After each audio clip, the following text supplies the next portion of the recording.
इतने ॿी अहम ख़बर शेयर कर रहा हूँ। वरे वज़ीर सैयद मुराद अली शाह की सदारत में स्कूल एजुकेशन खाते बाबत इजलास में तालीम वाले वज़ीर सरदार शाह, स्कूल एजुकेशन सेक्रेटरी ऐं ॿियनि जी शिरकत। ॿियनि शोबनि सां गॾु तालीमी तरक्की लाइ बि ख़ासि कदम खणणु चाहियां थो। वरे वज़ीर मुराद अली शाह जो चवणु आहे तालीमी बहितरी जो मक़सदु हर क्लास में बेहतर तालीम हुजणु घुरिजे। सैयद मुराद अली शाह जो चवणु आहे उस्तादनि जी हाज़िरी यकीनी बणाइणी आहे, तालीमी मयार खे बि बहितर बणाइणो आहे। चाहियां थो त उस्तादनि जी तरबियत खे वधीक बहितर कयो वञे। अहम ख़बर मां शेयर कर रहा हूँ। वरे वज़ीर मुराद अली शाह की सदारत में स्कूल एजुकेशन खाते बाबत इजलास थियो आहे। इजलास में तालीम वाले वज़ीर सरदार शाह, स्कूल एजुकेशन सेक्रेटरी ऐं ॿियनि जी शिरकत। ॿियनि शोबनि सां गॾु तालीमी तरक्की लाइ बि ख़ासि कदम खणणु चाहियां थो। तालीमी बहितरी जो मक़सदु हर क्लास में बेहतर तालीम हुजणु घुरिजे। उस्तादनि जी हाज़िरी खे यकीनी बणाइणो आहे, तालीमी मयार खे बि बहितर बणाइणो आहे।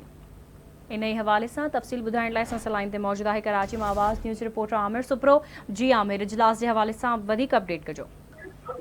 हाँ जी बिल्कुल, वॾे वज़ीर सैयद मुराद अली शाह की सदारत हेठ स्कूल एजुकेशन खाते जो इजलास थियो आहे। इजलास में तालीम जो सूबाई वज़ीर Sardar Ali Shah, school education secretary ऐं ॿियनि शोबनि जे तालीमी ऑफिसरनि शिरकत कई आहे।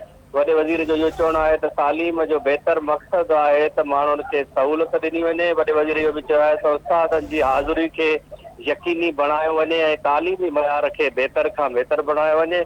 वॾे वज़ीर इहो बि चयो आहे त मां चाहियां थो त उस्तादनि जी तरबियत खे वधीक बहितर कयो वञे।